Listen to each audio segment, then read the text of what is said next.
கர்த்தர் நாமம் மகிமைப்படுவதாக. யோவான் சுவிசேஷம் 14ஆம் அதிகாரம். யோவான் சுவிசேஷம் 14ஆம் அதிகாரம் 5-6 வசனம். அதற்கு இயேசு, நானே வழியும் சத்தியமும் ஜீவனுமாயிருக்கிறேன். அடுத்து, என்னாலே அல்லாமல் ஒருவனும் பிதாவினிடத்தில் வரான். அருமையான வசனம், புரட்சிகரமான ஒரு வசனம். அநேகர் கர்த்தருடைய பிள்ளைகளை எதிர்ப்பதற்கு காரணமாக இருக்கக்கூடிய வசனம்.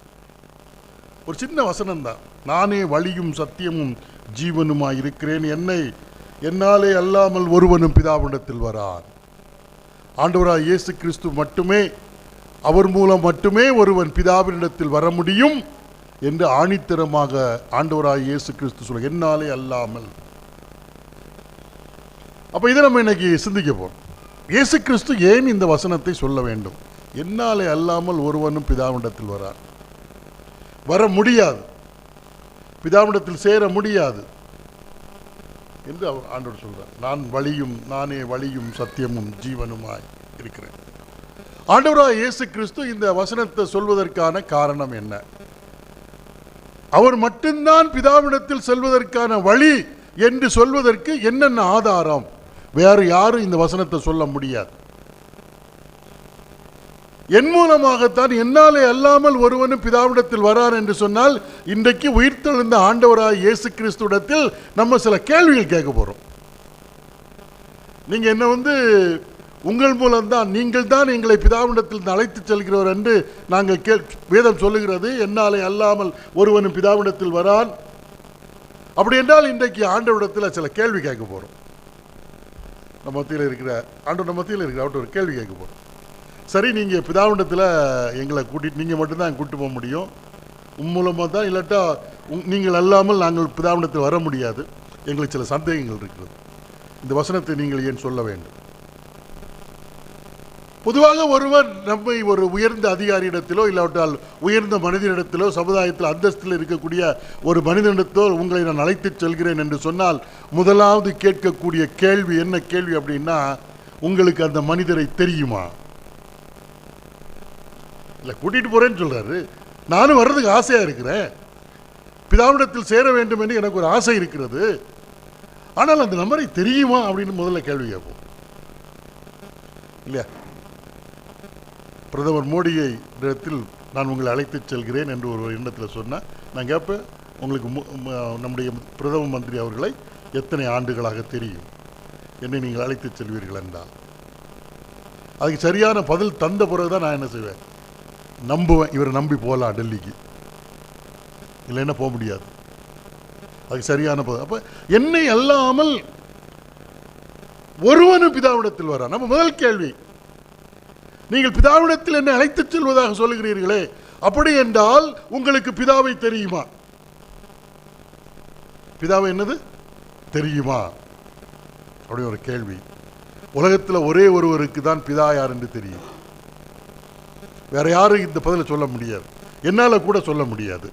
நான் பிதாவை எப்படி அறிந்து கொண்டேன் என்றால், கர்த்தராகிய இயேசு கிறிஸ்துவின் மூலமாகத்தான் அறிந்து கொண்டேன். இல்லாவிட்டால் பிதா யார் என்று எனக்கு தெரியாது. மத்தேயு சுவிசேஷம் 11ஆம் அதிகாரம்.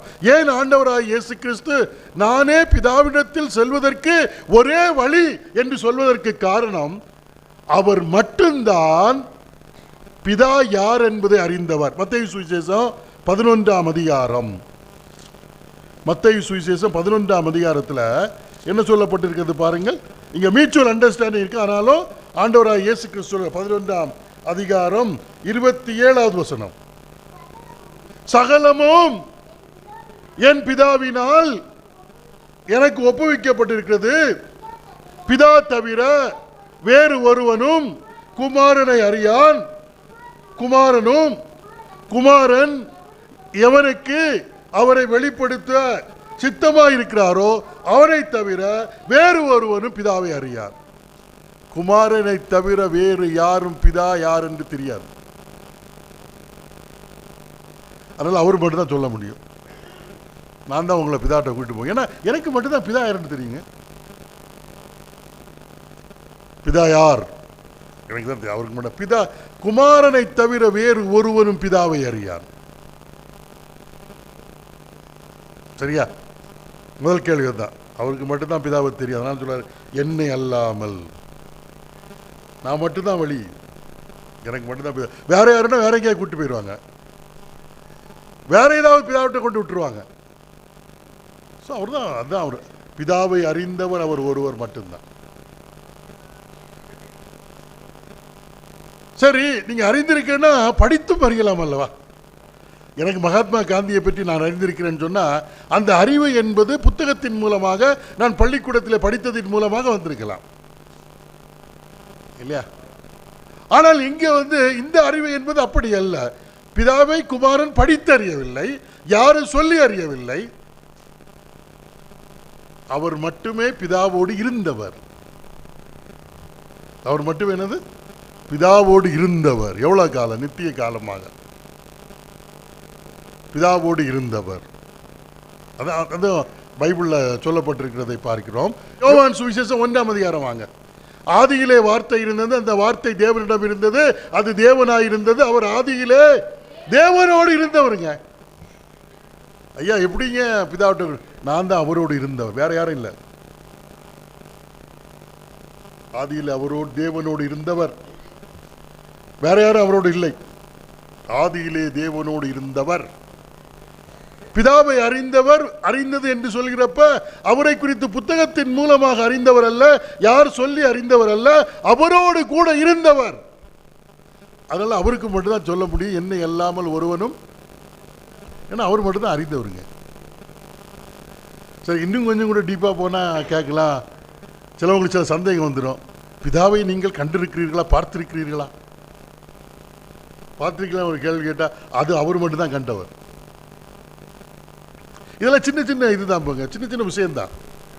ஆண்டவர் ஒரு வசனத்தை சொல்ல வேண்டும் என்றால் ஒரு ஆணித்தரமான என்னை அல்லாமல் ஒருவனும் பிதாவிடத்தில் வர முடியாது என்று சொல்ல முடியும் என்றால், நான் தான் வழி, நான் தான் சத்தியம், நான் தான் ஜீவன், நான் மட்டும்தான் ஐ அம் தி வே என்று சொல்ல வேண்டும் என்றால் அதற்கு காரணம் இருக்க வேண்டும். இந்த கேள்வியை மற்ற யாராவது சொன்னால் அவரிடத்தில் இந்த கேள்வியை கேட்டு பாருங்கள், எதுக்கு பதில் சொல்லவே முடியாது. யோவான் சுவிசேஷம் 6ஆம் அதிகாரம், யோவான் சுவிசேஷம் 6ஆம் அதிகாரம், யோவான் சுவிசேஷம் 6ஆம் அதிகாரத்தில் 46வது வசனம். தேவனிடத்திலிருந்து வந்தவரை தவிர வேறொருவனும் பிதாவை கண்டதில்லைங்க. அப்புறம் வேற ஆள்கிட்ட விட்டுருவாங்க. இவரே பிதாவை கண்ட, வேற ஒருத்தர் பிதாவை கண்டதே கிடையாது. அப்ப யாரை நம்பி போறது? வேற ஒருத்தர் பிதாவை கண்டதில்லை. நான் பார்க்காத ஒரு ஆள்கிட்ட உங்களை நான் கூட்டிட்டு போறேன்னு சொன்னா அது எப்படி நம்ப முடியும்? உலகத்தில் எத்தனையோ தத்துவங்கள், இதெல்லாம் நிறைய மார்க்கங்கள் இதெல்லாம் இருக்குது இல்லையா? அவர்கள் உங்களை நான் தேவனிடத்தில் அழைத்து செல்வேன், நான் தான் தேவனிடத்தில் செல்வதற்கான வழி என்று சொன்னால் இந்த கேள்வி 1 by 1 கேட்டு பாருங்க. தேவனிடத்திலிருந்து வந்தவரை தவிர வேறு ஒருவனும் பிதாவை என்னது கண்டதில்லை, இவரே பிதாவை கண்டவர். வேற யாரும் பார்த்ததே கிடையாதுங்க, அவர் தான் கண்டவர். அப்போ அவர் மட்டும் தான் கூட்டிட்டு போக முடியும், வேற யாரும் கூட்டிட்டு போக முடியாது.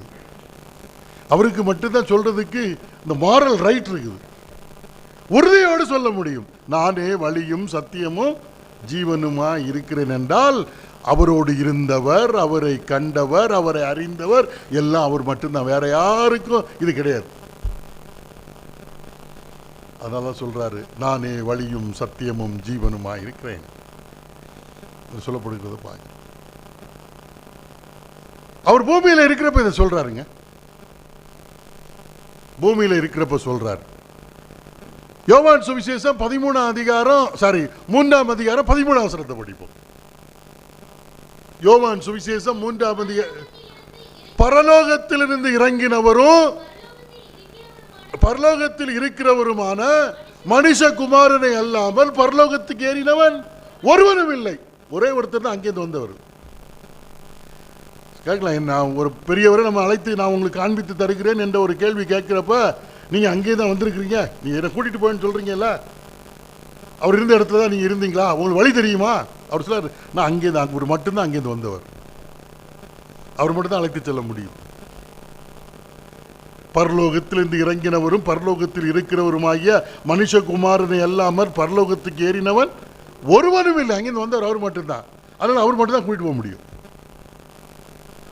சிலவங்க கன்னியாகுமரியினுடைய அழகை வர்ணித்து கொண்டே இருப்பார்கள். இல்லாவிட்டா இமயமலையை பற்றி யாராவது ஒருத்தர் நம்மகிட்ட சொல்லிட்டு இருக்காங்கன்னு வைங்களேன், நமக்கு இவ்வளோ அழகாக நீங்கள் சொல்கிறீங்களே, நீங்கள் அங்கேருந்து வந்திருக்கிறீங்களா, அந்த ஊரில் தான் இருக்கிறீங்களா அப்படின்னு கேட்போம். அப்படி இல்லைங்க, நான் பாம்பே சார்ந்தோன்னா நமக்கு அங்கே பார்க்காத ஒருத்தர் இவ்வளோ அழகாக சொல்லிட்டு இருக்கிறாரு, கூட்டிகிட்டு போகணும்னு சொல்ல எப்படி நம்பி போகிறது? அவர் ஒருவரே பரலோகத்திலிருந்து இறங்கினவர், பரலோகத்தில் இருக்கிறவருமாகிய மனுஷகுமாரனை அல்லாமல் பரலோகத்துக்கு ஏறினவர் ஒருவர் இல்லை. அப்போ அவர் தான் கூட்டிகிட்டு போக முடியும், அவர் மூலம் தான் போக முடியும். அவர் இல்லாமல் போக முடியாதுங்க.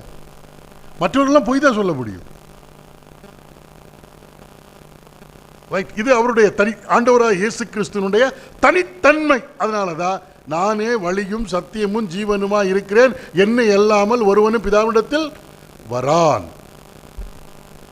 ஏன்னா அவருக்கு மட்டும்தான் அது பொருள், வேற யாரும் பண்ண முடியாது.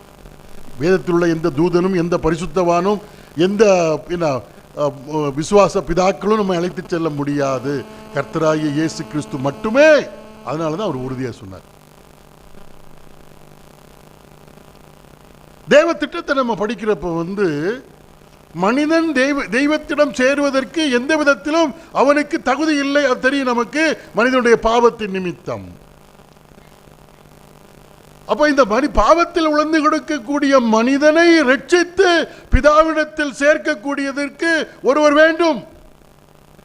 மனிதனுக்கு பாவத்திலிருந்து விடுதலை வேண்டும். பாவம் மனிதனை தெய்வத்திடத்தில் சேருவதற்கு தடையாக இருக்கிறது. அப்ப தெய்வம் ஒரு திட்டம் வைத்திருக்கிறார். மனிதனுடைய பாவத்திற்கு ரட்சிப்பு, பரிகாரம் இயேசு கிறிஸ்து மட்டும்தான். பாட்டு பாடல அப்போஸ்தலர் நடபடிகள் 4:12, அப்போஸ்தலர் 4:12 படிங்க.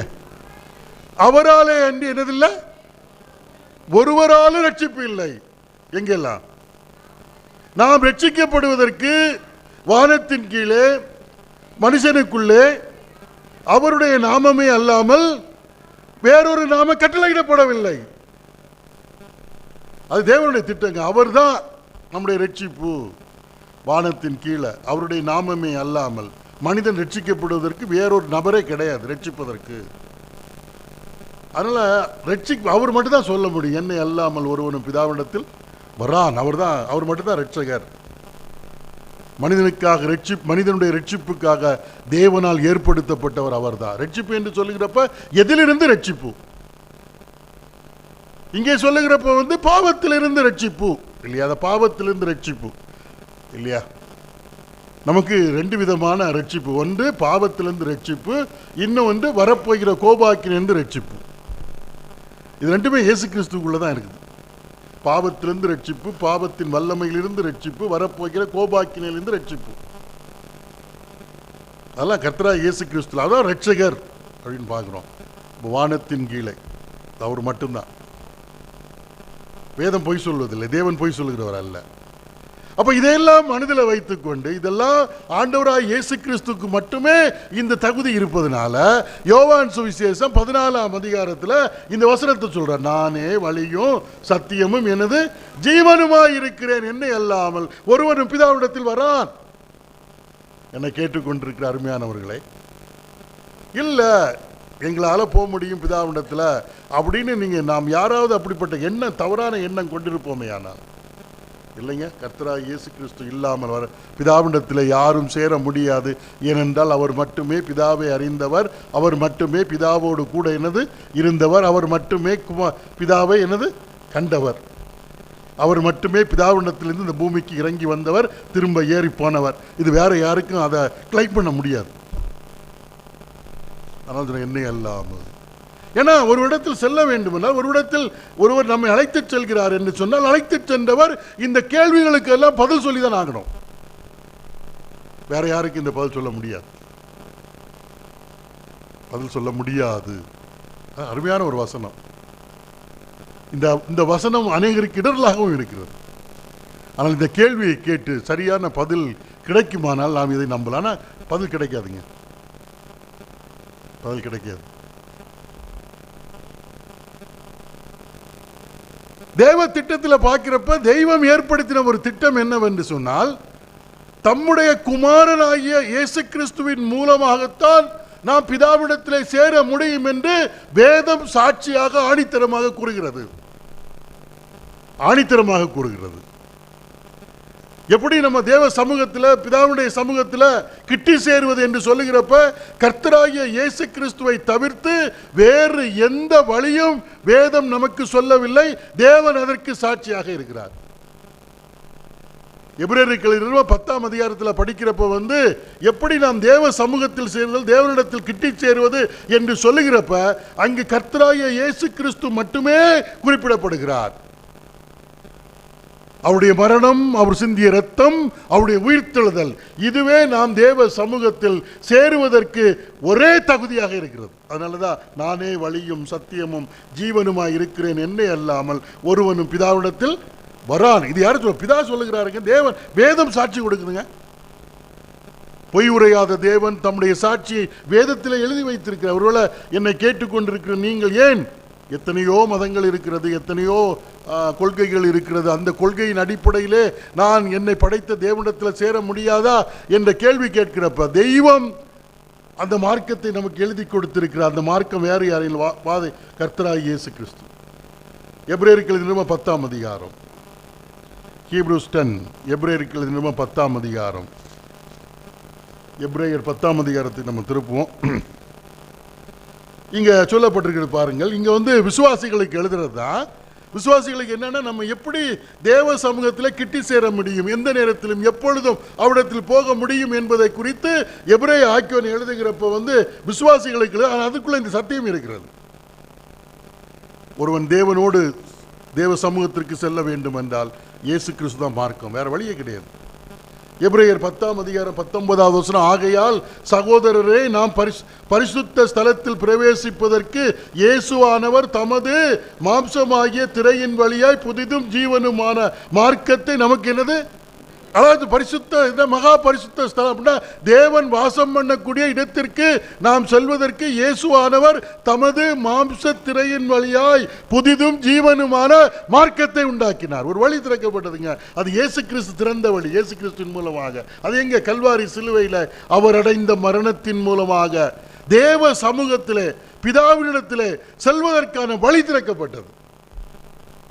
ஆண்டவராகிய இயேசு கிறிஸ்து மனுக்குலத்தின் பாவத்தை போக்குவதற்காக தம்மையே கல்வாரி சிலுவையில பலியாக ஒப்பு கொடுத்த வேளையில, தம்முடைய ஜீவனை விட்ட வேளையிலே, ஒப்பு கொடுத்த வேளையிலே, எருசலேம் தேவாலயத்தினுடைய திருச்சியில மேலிருந்து கீழாக என்னது கிழிந்தது. அப்படி என்றால் தேவ சமூகத்திற்கு செல்லக்கூடிய நேரடி வாசல் கிறிஸ்துவினுடைய மரணத்தின் மூலமாக தான் திறக்கப்பட்டிருக்கு. அவர்தான் அந்த இல்ல, அவருடைய சரீரத்தின், அவருடைய மரணத்தின் மூலமாக பரலோகம் தேவ சமூகத்திற்கு செல்லக்கூடிய வழி, மார்க்கம் திறக்கப்பட்டது. அதனாலதான் நான் தான் வழின்ட்டார். என்னை அல்லாமல் ஒருவனும் பிதாவிடத்தில் வரான். இங்க சொல்லப்பட்ட தம்முடைய மாம்ச திரையின் வழியாய் புதிதும் ஜீவனுமான மார்க்கத்தை நமக்கு என்னது உண்டு பண்ணினா மகா பரிசுத்த ஸ்தலத்துக்குள் போக. இது ஜெபத்திற்கு மட்டுமல்ல, மற்றபடி அப்படிதான். மரணம் ரொம்ப முக்கியம், வேற எந்த வழியும் கிடையாது. நான் நல்லது செய்து பிரசங்கம் பண்ணிட்டு நான் தேவ சமூகத்தில் சென்று விடுவேன், பிதாவிடத்தில் சென்று விட நான் நினைச்சேன்னா என்னை விட முட்டாள் ஒருத்தருமே கிடையாது. ஊழியம் செய்துட்டு நாம் போயிடலாம், ஜோம் பண்ணிட்டு நாம் போயிடலாம், காணிக்கை கொடுத்துட்டு நாம் போயிடலாம், இல்லாட்ட சில சடங்குகளை செய்துவிட்டு நான் போயிடலாம், அப்படி நினைச்சா ஒன்றும் முடியாதுங்க. அவருடைய மாம்ச திரையின் வழியாய் மகா பரிசுத்த தேவன் வாசம் பண்ணக்கூடிய இடத்திற்கான வழி திறக்கப்பட்டது. அதனால நானே வழியும் சத்தியமும் ஜீவனுமாயிருக்கிறேன், என்னை அல்லாமல் ஒருவனும். அப்ப வழி திறக்கப்பட்டாச்சுங்க. அந்த வழியில் நாம் செல்ல வேண்டும் என்றால் அதற்குரிய தைரியம் அவர் சிந்திய இரத்தத்தினால கிடைக்கிறது. அவருடைய மாம்சம் திரையின் வழியாய் வழி திறக்கப்பட்டனா அவர் சிந்திய இரத்தத்தினாலதான் அந்த மார்க்கத்தின் வழியாய் போகிறதற்குரிய தைரியம் வந்தது. அதுவும் கர்த்தராகிய இயேசு கிறிஸ்து தான். அடுத்த வசனம் 20வது வசனம், அந்த மார்க்கத்தின் வழியாய் பிரவேசிப்பதற்கு அவருடைய இரத்தத்தினாலே தைரியம் உண்டாயிருக்கிறது. அவருடைய இரத்தம் தான் நமக்கு தைரியம் தரும். அப்ப அது கர்த்தராகிய இயேசு கிறிஸ்து தான். ஆண்டவராகிய இயேசு கிறிஸ்து அது வெறும் பெயர் கிடையாதுங்க, அது நபரை குறிக்கிறது. அவருடைய இரத்தத்தினால தான் நாம் தைரியமாக போக முடியும். தேவ சமூகத்தில் ஆண்டவராகிய இயேசு கிறிஸ்துவனுடைய இரத்தத்தோடு நமக்கு சம்பந்தம் இல்லை என்றால் அங்கு செல்ல முடியாது. அது இரத்தம் தான் நமக்கு தைரியத்தை தருகிறது. பழைய ஏற்பாட்டில் நம்ம ஒப்பிட்டு பேசலாம். இது சுவிசேஷ கூட்டமாக இருப்பதனால அது நாம் பேச விரும்பவில்லை. அப்படி இரத்தத்தினால நமக்கு தைரியம் கிடைச்சு. எப்படி பழைய ஏற்பாட்டிலே இந்த பிரதான ஆசாரியன் தேவ சமூகத்தில் போகிறப்ப தன்னுடைய பாவத்திற்காகவும் ஜனத்தின் பாவத்திற்காகவும் பலி செலுத்தி அந்த இரத்தத்தை எடுத்துக்கொண்டு செல்வான, அதே போல கிறிஸ்துவின் இரத்தத்தோடு சம்பந்தம் இல்லாதவர்கள் அந்த மார்க்கத்தின் வழியாக இல்லாத புதிதும் ஜீவனுமான இயேசு கிறிஸ்துவினால் உண்டாக்கப்பட்ட அந்த மார்க்கத்தின் வழியாக உள்ள போக முடியாதுங்க. நான் 50 வருஷம் ஊழியம் செய்தேன், 25 வருஷம் ஊழியம் செய்தேன், அதனால I have the privilege to enter into the holy of holies. அது பெரிய பொய்ங்க. எனக்கு இல்லாத இடமா அப்படின்னு சொல்ல முடியாதுங்க. ரத்தம் அது இயேசு கிறிஸ்துவை குறிக்கிறது, இயேசு கிறிஸ்துவை குறிக்கிறது. இன்றைக்கு அடுத்தது ஒன்று என்னன்னா, நம்ம கேட்போம் இல்லை, நீங்க பிரதமரை பார்க்கலான்னு கூட்டிட்டு போகலான்னு நினைக்கிறீங்க, சரி உங்களுக்கு அங்கே என்ன போஸ்ட், அங்கே வீட்டில் அவருக்கு என்ன அதிகாரம் உங்களுக்கு இருக்கு, அங்கே கூப்பிட்டு போகிற என்ன அதிகாரம் இருக்கு அப்படின்னு கேட்கலாம். இல்லை, சும்மா அவருக்கு வீட்டுக்குள்ளே போய் பார்க்க முடியுமா? இன்றைக்கு ஆண்டவராக இயேசு கிறிஸ்து தேவனுடைய வீட்டில் யாராக இருக்கிறாரு? அதிகாரி. நம்மை அழைத்து செல்கிறவர் வேலைக்காரர் கிடையாது. அடுத்த சொல்ல முடியுங்க, ஒருவர் இருக்கிறார். உயிர்த்தெழுந்த கிறிஸ்து இன்றைக்கு தேவனுடைய வீட்டிற்கு மேற்பட்டவராக, குமாரனாக, எல்லா அதிகாரத்தையும் தன்னை கீழ்ப்படுத்தினவராக, உயர்ந்தவராக அவர் இருக்கிறார் தேவ சமூகத்தில். அவராக்க சொல்லிட்டு வர்றார், வாங்க போகலாம், நான் தான் கூட்டிகிட்டு போவேன்னு. சந்தேகப்பட வேண்டிய அவசியம் இல்லை. யாரும் அவர் தடுத்து நிறுத்த முடியாது. தேவனுடைய வீட்டின் மகா அதிகாரியாக இருக்கக்கூடியவர் யார் என்றால் வேறு யாரும் அல்ல, பிதாவுடைய குமாரன். அவர் யார்? நமக்கு என்ன செய்தார்? அவர்தான் நம்மை மீட்பதற்கு தம்மையே பலியாக சிலுவையிலே ஒப்பு கொடுத்து மரித்து அடக்கம் பண்ணப்பட்டு உயிர்த்தெழுந்து இன்றைக்கு பிதாவினுடைய வலது பக்கத்தில் வீற்றிருக்கிறார். அவர் பிதாவுக்கு பிரியமான குமாரன் சொல்றார். என்ன யாராவது பார்க்க விரும்புகிறான்னு சொல்கிறீங்கன்னு வைங்களா, எங்கள் பையன் சொல்கிறேன், வாங்கய்யா நான் அவரை சீக்கிரமாக அவரை பார்க்குறது வழி வைக்கிறேன்னா, நீங்கள் யாருங்க, நான் அவருக்கு பையன் சொன்னால் ஈஸியாக வந்துடுவாங்க. செக்யூரிட்டியை பற்றி பயப்படான்னா, டைமை பற்றி அவன் ஃபோன் பண்ணி சொல்லிடுவான், டேடி உடனே வாங்க உங்களை பார்க்குறதுக்கு ஒருத்தர் வந்திருக்காருன்னா அவ்வளோதான், அப்பாயின்மெண்ட்லாம் அவுட். யாரும் கூப்பிட்டா உரிமையோடு இது பண்ணுவாங்க. அவங்களுக்கு எந்த ரெஸ்ட்ரிக்ஷனே கிடையாது. என்னது ரெஸ்ட்ரிக்ஷனே கிடையாது. அங்கே அப்பாயின்மெண்ட் அதெல்லாம் கிடையாதுங்க. ஏன்னா குமாரன் நம்ம அழைத்து செல்ல சொன்னவர் தேவனுடைய குமாரன். அவர் தேவனுடைய வீட்டிற்கு அதிகாரி என்பது, வேலைக்காரர் கிடையாது. இல்லை, வீட்டில் உள்ள ஒரு வேலைக்காரர் சொல்கிறாங்க, இல்லை நான் உங்களை என்ன பிதாவிடத்தில் அழைத்து உங்கள் போஸ்ட் என்னதுங்க, நான் அங்கே ஒரு வேலைக்காரன் சொன்னால், இல்லை நான் மோசே என்னுடைய பெயர், நான் அங்கே தேவனுடைய வீட்டில் உள்ள ஒரு வேலைக்காரன்னா எப்படி நம்புறது? வேலைக்காரன் நம்பி எப்படி போகிறது? ஆனால் ஆண்டவராகிய இயேசு கிறிஸ்து குமாரன். அது எபிரேயர்ல அழகாக சொல்லப்பட்டிருக்கு. குமாரன், குமாரனுக்கு தான் அப்பாவுக்குரிய எல்லாத்துக்கும் அவர் தான் உரிமையாளர், அதிகாரி. அப்பாவுக்கு என்னெல்லாம் இருக்குதோ, பிதாவுக்கு எதெல்லாம் இருக்கிறதோ அதற்கெல்லாம் உரிமையாளர் அவர். பிதாவுக்குரிய அனைத்திற்கும் சொந்தக்காரர் அவர் தான். பிதாவின் வீட்டினுடைய அதிகாரி இருக்கிறபடியால் நம்ம தைரியத்தோட போகலாம். அதான் இயேசு கிறிஸ்துன்னு சொல்றது. அவர் தம்முடைய மாம்ச திரையின் வழியாய் புதிதும் ஜீவனுமான மார்க்கம், அவர் சிந்திய இரத்தம் நமக்கு தைரியம். அவர் இன்றைக்கு உயிர்த்தெழுந்து பிதாவினுடைய வீட்டின் அதிகாரியாக இருக்கிறார். அப்படிப்பட்டவர் சொல்றாரு, நானே வழியும் சத்தியமும் யாரா இருக்கிறேன்? ஜீவனுமா இருக்கிறேன். என்னை அல்லாமல் ஒருவனும் பிதாவிடத்தில் வரான். இதை நான் ஒரு நாள் விசுவாசித்தேங்க. அவர் மட்டும்தான், அவர் மட்டும்தான், வேற யாருமே கிடையாது. என்னை கேட்டுக்கொண்டிருக்கிறீர்களே, உங்களில் யாருக்காவது இதுவரையிலும் இயேசு கிறிஸ்துவன் மட்டும்தான் பிதாவிடத்தில் சேர முடியும், தேவ சமூகத்திற்கு போக முடியும் அப்படின்னு உங்களுக்கு ஏதாவது சந்தேகம் இருக்குமானால் இன்றைக்கு அந்த சந்தேகத்திற்குரிய அந்த பதில் இங்கே கிடைச்சிருக்கும். பதில் கிடைச்சி, வேற எந்த இதுவும் கிடையாது. அதனால் நீங்கள் கிறிஸ்தவ குடும்பத்தில் பிறந்தவர்களாக இருக்கலாம், கிறிஸ்தவ அந்த என்னது நம்ம விசுவாசத்திற்கு செய்யக்கூடிய சில காரியங்களை செய்து கொண்டிருக்கலாம். இதெல்லாம் இல்லை. ஆண்டவராகிய இயேசு கிறிஸ்து நானே வழியும் சத்தியமும் யாராக இருக்கிறேன்? ஜீவனுமாக இருக்கிறேன். ரொம்ப ஆச்சரியம் இல்லை? அப்போ தேவன் நமக்கு அளித்த ஒரு பெரிய ஈவுன்னா கர்த்தராகிய இயேசு கிறிஸ்து தாங்க. அவராலே அன்றி ஒருவனும் பிதாவினிடத்தில் சேரான். நமக்கு ஒரு பெரிய பாக்கியம். என்னிடத்துல கேட்டால் இயேசு கிறிஸ்துவனால உங்களுக்கு என்ன கிடைச்சுன்னா பிதாவினிடத்தில் சேரக்கூடிய பாக்கியம் எனக்கு உண்டாயிருக்கிறது என்ன தைரியமா சொல்ல முடியும். ஆண்டவராய் இயேசு கிறிஸ்து என்னை பிதாவினிடத்தில் அழைத்து செல்லக்கூடிய இல்லாட்ட பிதாவினிடத்தில் சேர்க்கக்கூடியவர், அவர் தான் வழி என்பதை நான் அறிந்து கொண்டேன். என்னை கேட்டுக்கொண்டிருக்கிறவர்களே, இந்த பூமிக்குரிய வாழ்க்கை குறுகிய வாழ்க்கை, குறுகிய வாழ்க்கை. நம் வாழ்க்கையினுடைய இந்த பூமிக்குரிய வாழ்க்கையினுடைய முடிவு எப்பொழுதுன்னு நமக்கு தெரியாது. ஒரு நாள் இந்த வாழ்க்கை முடிந்து நாம் நித்தியத்துக்குள் பிரவேசிக்க வேண்டும். நித்தியத்தை யாரோடு கழிப்போம் இல்லையா? நித்தியத்தை யாரோடு கழிப்போம்? தேவனோடு கழிக்கப் போகிறோமா, இல்லாவிட்டால் பிசாசோடு கழிக்கப் போகிறோமா? நித்தியத்தில் எங்கே இருப்போம் என்பதை விட யாரோடு இருப்போம், அதான் ரொம்ப முக்கியம்.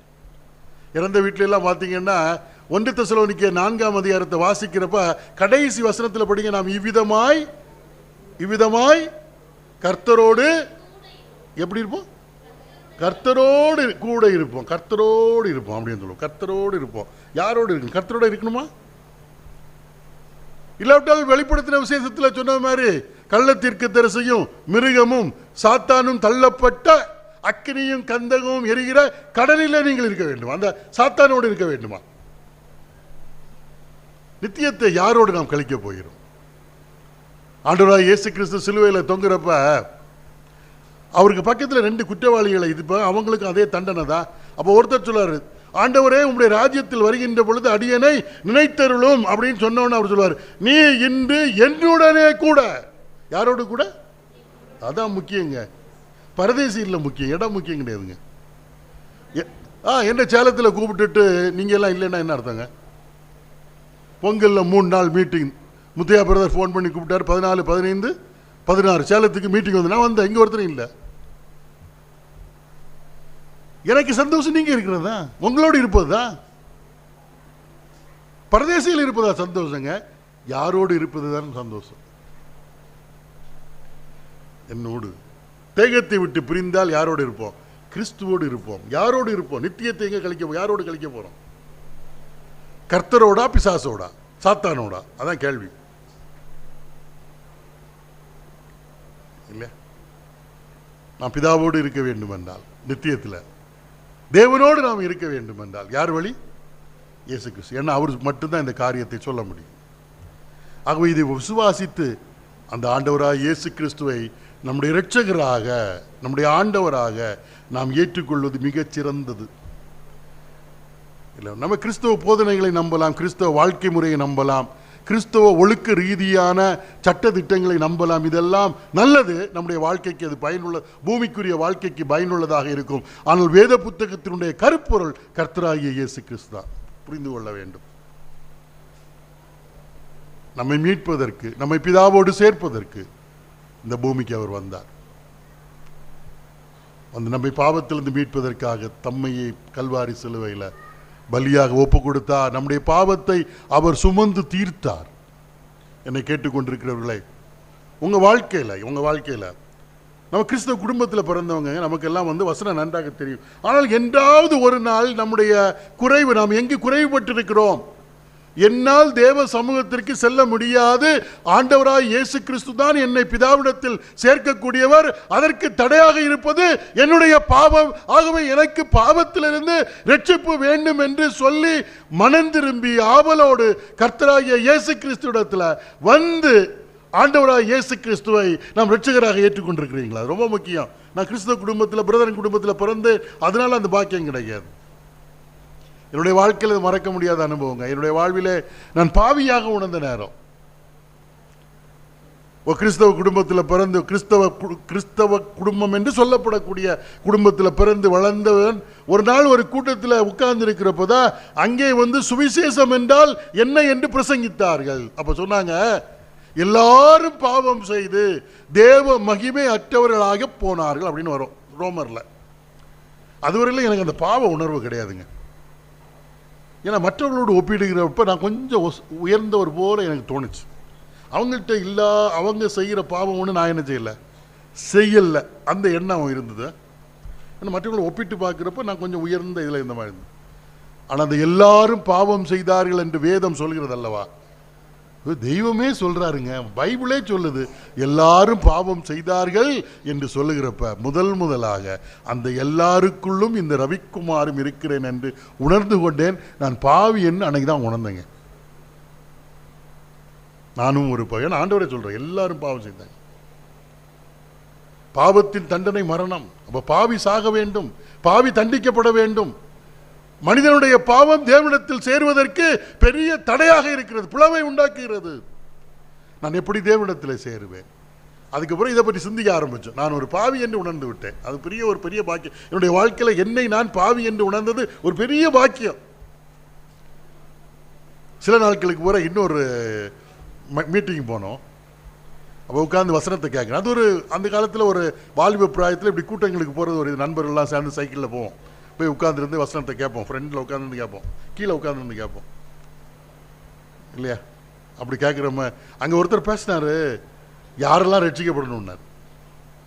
அப்போ அவர் என்ன சொன்னாருன்னா, அழகான ஒரு எடுத்துக்காட்டு சொன்னார். அதாவது நிக்கோதேமு போன்ற போதகர்களும் ரட்சிக்கப்பட வேண்டும். நான் அப்போ எல்லாம் சில கிறிஸ்துவத்துக்கு ஆதரவாக பேசுவோம், பைபிள் வசனங்கள் காணாமல் சொல்லுவோம், குயிஸ்ல எல்லாம் ஃபர்ஸ்ட் ப்ரைஸ் வாங்குவோம், பிரசங்கம் பண்ண சொன்னாலும் தப்பு பிரசங்கம் பண்ணுவோம். நிக்கோதேமு போன்ற போதகர்களும் ரட்சிக்கப்பட வேண்டும். சமாரியா ஸ்திரீ போன்ற பாவிகளும் ரட்சிக்கப்பட வேண்டும். கொர்நேலியு போன்ற நல்ல மனிதர்களும் ரட்சிக்கப்பட வேண்டும். கடைசி அந்த மனிதர் கேட்டாரு, இந்த கூட்டத்தில் இருக்கிற யார் ரட்சிக்கப்பட வேண்டும் என்று விரும்புகிறீர்கள்? உங்களுக்கு ரட்சிப்பு தேவையான. அப்போதான் நான் பாவி என்று உணர்ந்து ஏற்கனவே இருந்ததுனால எனக்கும் ரட்சிப்பு தேவை என்று அந்த இடத்துல, ஆண்டவரே நான் ஒரு பாவி, என்னுடைய பாவத்திற்கு தண்டனை உண்டு, ஆனால் எனக்கு இப்பொழுது தேவை ரட்சிப்பு. கர்த்தராகிய இயேசு கிறிஸ்துதான் என்னுடைய இரட்சகர். என்னை மீட்பதற்காக பரலோகத்தை விட்டு இந்த பூமிக்கு வந்து என்னுடைய பாவத்தை தன்னுடைய சரீரத்தில் ஏற்றுக்கொண்டு எனக்காக சிலுவையில் மரித்து அடக்கம் பண்ணப்பட்டு 3ஆம் நாள் உயிர்த்தெழுந்தார். ஆம் ஆண்டவராகிய இயேசுவே, நீர் என்னுடைய இரட்சகர், எனக்கு வேண்டும் என்று சொல்லி அவரை நான் விசுவாசித்து ஏற்றுக்கொண்டேன். 1989 டேர்னிங் பாயிண்ட்ல, வாழ்க்கையில மறக்க முடியாத ஒரு நிகழ்ச்சி, என்னுடைய வாழ்க்கையில ஒரு புதிய அனுபவம். ஆண்டவரை நான் சொந்த இரட்சகராக ஏற்றுக்கொண்டேன். பாவி என்று உணர்ந்து மனம் திரும்பி ஆண்டவரிடத்தில் வந்த விதம், வாழ்க்கை மாறுவதற்கு வாழ்க்கையில எதை கற்றுக்கொள்ள வேண்டும் ஆண்டவர் கற்றுத்தர படிப்படியாக ஆரம்பித்தார். ஒரு பெரிய நிச்சயம், எனக்கும் தேவனுக்கும் இடையே ஒரு ஒப்புரவாகுதலை கர்த்தராகிய இயேசு கிறிஸ்து ஏற்படுத்தினார். என்னுடைய பாவம் தேவனிடத்தில் சேருவதற்கு தடையாக இருந்தது. கர்த்தராகிய இயேசு கிறிஸ்து அந்த தடையாகிய பாவத்தை என்னிலிருந்து அகற்றிவிட்டார். ஏன்? என்னுடைய பாவத்தை அவர் தம்முடைய சரீரத்தில் ஏற்றுக்கொண்டார். அதை நான் விசுவாசித்தேன். அதான் என்னுடைய வாழ்க்கையில் ஒரு பெரிய அனுபவம், சந்தோஷமான அனுபவம். ஒரு நிச்சயம், நான் பிதாவோடு ஒப்புரவாக்கப்பட்டவன் இயேசு கிறிஸ்துவின் மூலமாக. இயேசு கிறிஸ்துவின் மூலமாக வாழ்க்கை மாற ஆரம்பித்து படிப்படியாக கர்த்தர் தம்முடைய வார்த்தைகளை கற்றுத்தர ஆரம்பித்தார். இன்றைக்கு நான் உங்கள் முன்பாக நிற்கிறேன். அடிக்கடி கேட்பாங்க, இல்லை உங்கள் வாழ்க்கையில் நீங்கள் கடவுளை எப்பயாவது சந்தோஷப்படுத்திருக்கீங்கன்னு கேட்பாங்க. ஏதாவது உங்கள் ஏதாவது தேவனை எப்பயாவது சந்தோஷப்படுத்தியிருக்கிறீங்களா? எந்த வகையில் சந்தோஷப்படுத்தினீர்கள்? அதுக்கு பல காரியங்களை சொல்லுவாங்க. நான் ஊழியம் செய்த கடவுள் சந்தோஷப்படுறாரு, காணிக்கை கொடுத்து, அப்படியெல்லாம் கிடையாது. நிறைய காணிக்கை கொடுத்து அதெல்லாம் கிடையாதுங்க. ஒரு பாவி மனம் திரும்புகிறதுனால பரலோகத்தில் என்னது அந்த சந்தோஷம் என்னுடைய வாழ்க்கையில் ஒரு நாள் பரலோகத்திலே பிதாவினுடைய சமூகத்திலே தேவதூதர்கள் மத்தியிலே ஏற்பட்டது எனக்கு தெரியும். நான் பாவி என்று உணர்ந்து கொண்டது கர்த்தரிடத்தில் வந்தது. என்னை கேட்டுக்கொண்டிருக்கிறீர்களே, ஆண்டவராகிய இயேசு கிறிஸ்து மட்டும்தான் வழி. யாரிடத்தில் செல்வதற்கு? அவரை விட்டு வேற வழியே கிடையாது. வழியும் கிடையாது, கதியும் கிடையாது.